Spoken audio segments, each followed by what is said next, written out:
அஜித் அவர்கள் தமிழ்நாட்டை பொறுத்த வரைக்கும் ஒரு நடிகர் அந்த மாதிரி தான் நம்ம பார்க்குறோம். ஆனால் இப்போ ரேசிங் அப்படின்னு போயிட்டு அவர் ஒரு விளையாட்டு வீரர் ஆயிட்டாரு.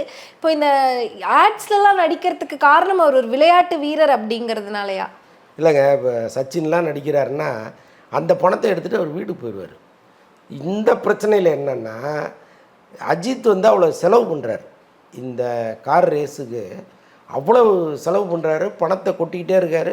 எவ்வளோ கொட்டினாலும் அது சாப்பிட்டுக்கிட்டே இருக்குது. அப்போ என்ன பண்ண முடியும்? இதில் வந்து ஒரு விளம்பரமாக நடித்து வர்ற பணத்தை அதுக்குள்ளே போட வேண்டியதாக இருக்குது. சச்சின் நடிக்கிறதுக்கும் அஜித் நடிக்கிறதுக்கும் நிறைய வித்தியாசம் இருக்குது. அஜித் அவர்கள் தமிழ்நாட்டை பொறுத்த வரைக்கும் ஒரு நடிகர் அந்த மாதிரி தான் நம்ம பார்க்குறோம். ஆனால் இப்போ ரேசிங் அப்படின்னு போயிட்டு அவர் ஒரு விளையாட்டு வீரர் ஆயிட்டாரு. இப்போ இந்த ஆட்ஸ்லலாம் நடிக்கிறதுக்கு காரணம் அவர் ஒரு விளையாட்டு வீரர் அப்படிங்கிறதுனாலயா? இல்லைங்க, இப்போ சச்சின்லாம் நடிக்கிறாருன்னா அந்த பணத்தை எடுத்துகிட்டு அவர் வீட்டுக்கு போயிடுவார். இந்த பிரச்சனையில் என்னென்னா, அஜித் வந்து அவ்வளோ செலவு பண்ணுறாரு.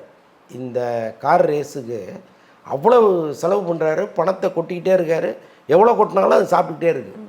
அப்போ என்ன பண்ண முடியும்? இதில் வந்து ஒரு விளம்பரமாக நடித்து வர்ற பணத்தை அதுக்குள்ளே போட வேண்டியதாக இருக்குது. சச்சின் நடிக்கிறதுக்கும் அஜித் நடிக்கிறதுக்கும் நிறைய வித்தியாசம் இருக்குது.